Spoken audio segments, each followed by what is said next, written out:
জন্য যেহেতু বক্তব্য আমি বিস্তারিত বলবো না, আমি শুধু এতটুকু বলবো, আমার সারা দেশের এবং জাতির জন্য পার্বত্য চট্টগ্রামের এই সমস্যাটা দীর্ঘদিনের। এই সমস্যা সমাধানের জন্য তৎকালীন পাকিস্তান আমল, এরপরে আজকের 53 বছর, এই সমস্যা সমাধানের জন্য সবচেয়ে বেশি কার্যকর যিনি অবদান রেখেছেন ইনি হচ্ছেন শহীদ প্রেসিডেন্ট রাষ্ট্রপতি জিয়াউর রহমান।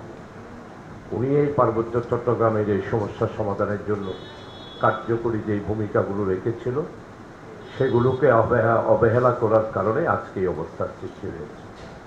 আমি যেহেতু নিউজের জন্যই বক্তব্য, শুধু এতটুকু বলবো, এই সমস্যা ঘাড়ের উপর রেখে বাংলাদেশ সামনের দিকে অগ্রসর হওয়া কোনোদিনও সম্ভব নয়।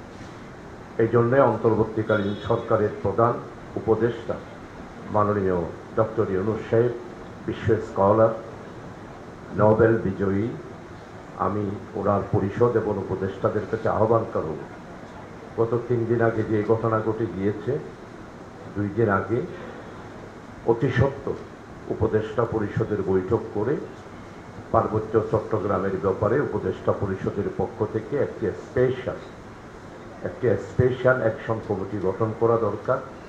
পার্বত্য এলাকায় আমরা যারা উপজাতি আছে তাদের দাবি দেওয়াকে ইগনোর করছে না, কিন্তু আমাদের যারা বাংলাদেশের মুসলমান, হিন্দু ও পাহাড়ি যারা রয়েছে তাদের ব্যাপারে যেই অবজ্ঞা এবং তাদেরকে যেইভাবে করে ইগনোর করে পার্বত্য চট্টগ্রামের মধ্যে যেইভাবে করে তাদেরকে নাগরিক হিসাবে সমস্ত সুবিধা থেকে বঞ্চিত করা হচ্ছে, এটা মোটেই ঠিক হচ্ছে না। এই জন্য বিগত সরকার যা করেছে, অন্যায় করেছে, এখন উপদেষ্টা পরিষদের কাছে অনুরোধ করব অতি সত্বর এই সমস্যার সমাধান হওয়া দরকার।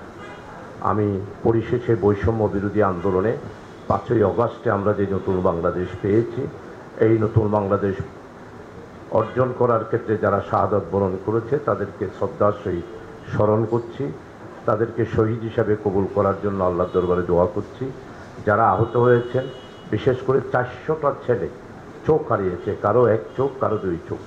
আমি গত পরশুদিন পঙ্গু হাসপাতালে গিয়েছিলাম, জনাব জাহিদ সাহেবের নেতৃত্বে পুরা পঙ্গু হাসপাতাল আমাদের বর্তমান সরকারের অধীনেই।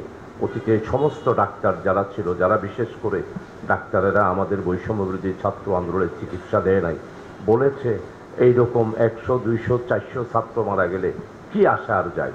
এইরকম যারা বক্তব্য রেখে তাদেরকে পঙ্গু হাসপাতাল থেকে বের করে দেওয়া হয়েছে। সারা বাংলাদেশ সমস্ত হসপিটাল থেকেও তাদের ডাক্তারদের বের করে দেওয়ার জন্য আমরা একটা পরিকল্পনা নিয়েছি। এরশাদ ভাইকে আমি আজকে অভিহিত করব, আজকে রাত্রে বৈঠক হবে। এই জন্য যারা আহত, বিশেষ করে যারা এখন চিকিৎসাধীন আছে, উপদেষ্টা মহোদয় সহ আজকে ইন্টেরিয়র গভর্নমেন্টের কাছে অনুরোধ করব তাদের সুচিকিৎসার ব্যবস্থা সরকারিভাবে পূর্ণাঙ্গভাবে দায়িত্ব গ্রহণ করতে হবে। খতিয়ে দেখে আমাদেরকে সেগুলোকে সংশোধন করে এবং আমাদেরকে বাঙালিদের স্বার্থ দেখতে হবে। যেহেতু পাহাড়িরা আমাদের দেশের তারা অধিবাসী, তাদের স্বার্থ দেখে দুটো ব্যালেন্স করে আমি মনে করি এগুলি একটা সুন্দর করে একটা সমাধান করা উচিত। আর একটা জিনিস আমাদের মনে রাখতে হবে যে ষড়যন্ত্র, দেশি বিদেশি ষড়যন্ত্র, সেটার দিকে আমাদের নজর রাখতে হবে।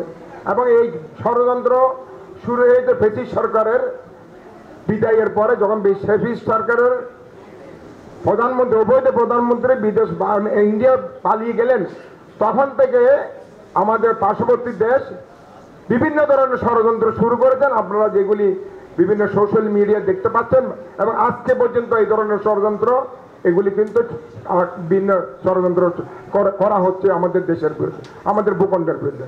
তা আমি মনে করি আমাদেরকে আগে পার্বত্য চন্দ্র রক্ষা করতে গেলে যেভাবে আমাদের সেনাবাহিনী যেভাবে ছিলেন আগে, তাদেরকে সে ধরনের অবস্থান আগের মতো আরো সুদৃঢ় করতে হবে। কারণ সেনাবাহিনীর অবস্থান ছাড়া সেখানে আমাদের বাঙালিদের অবশ্যই জানমাল কোনো অবস্থাতে নিরাপদ হতে পারে না। এবং আমি মনে করি, যেহেতু একটু আগে আমাদের বিভিন্ন বক্তা বললেন যে মিজোরামে ক্যাম্প রয়ে গেছে, অন্যান্য জায়গায় ক্যাম্প রয়ে, তাদের ট্রেনিং তো বন্ধ হয়নি, তাদের অস্ত্র দেওয়া বন্ধ হয়নি।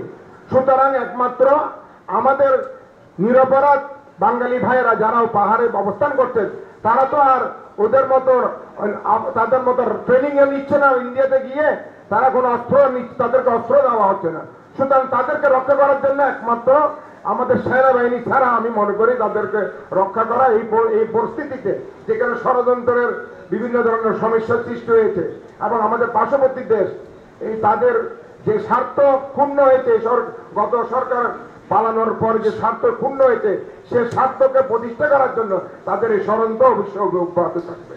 এবং আমাদের সেই ব্যাপারে আমাদেরকে সবাইকে বাংলাদেশের 18টি মানুষ একমাত্র গত সরকারকে শুধুমাত্র আওয়ামী লীগ এবং 14 দল ছাড়া এই গত আন্দোলনে বৈষম্য আন্দোলনে এখানে সবার ভূমিকা ছিল, ছাত্র জনতা শিক্ষক বিএনপি জামাত সবার কিন্তু ভূমিকা ছিল, শ্রমিকের ভূমিকা ছিল, সাংবাদিকদের ভূমিকা ছিল, প্রতিটি নাগরিকের ভূমিকা ছিল। একমাত্র 14 দলের যারা নেতৃবৃন্দ ছিল তারা ছাড়া আওয়ামী লীগ যারা ব্রিটিশ সরকারের দোসররা ছাড়া সবার কিন্তু এই আন্দোলনের ভূমিকা ছিল এবং সেটাই কিন্তু আমি মনে করি আপনারা সবাই অবগত আছেন, এটা নতুন করে কিছু বলার নাই। সুতরাং আমি মনে করি আমাদের দেশ বাংলাদেশকে যদি আমরা ভালো রাখতে চাই, অর্থনৈতিক সমৃদ্ধ করে রাখতে চাই এবং আগামী দিনে প্রজন্মের জন্য আমরা একটা শক্তিশালী বাংলাদেশে রাখতে হয়, তাহলে আমাদের প্রতিটি ভূখণ্ডকে আমাদের সুন্দরভাবে আমাদের রাখতে হবে এবং আমাদের যেগুলি বৈষম্য হচ্ছে আমাদের নেতৃবৃন্দ যেগুলি তারা বলেছেন এগুলো অবশ্যই খতিয়ে দেখে।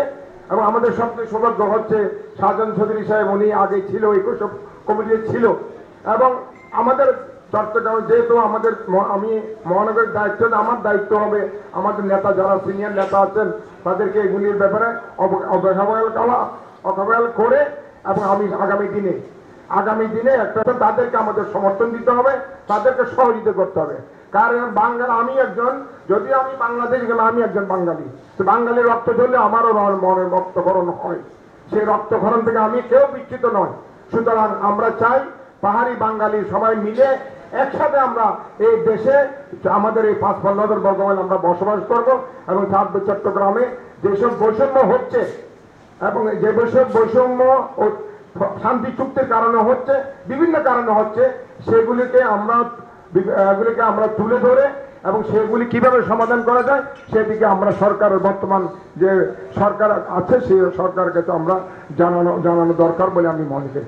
এবং এটার জন্য আমি মনে করি একটা কি অ্যামেন্ডমেন্ট দরকার আমি মনে করি আমরা একসাথে যেহেতু আজকে একসাথে এক মঞ্চে আমরা বসেছি, আমি মনে করি এই ব্যাপারে আমরা একসাথে বসে যেখানে দরকার হয় প্রধান উপদেষ্টা থেকে যে কোনো যারা এই উপদেষ্টা এই মন্ত্রণালয়ের দায়িত্ব আছে তাদেরকে একটা রাইট অফ আমাদেরকে অতি সত্বর দেওয়া উচিত বলে আমি মনে করি।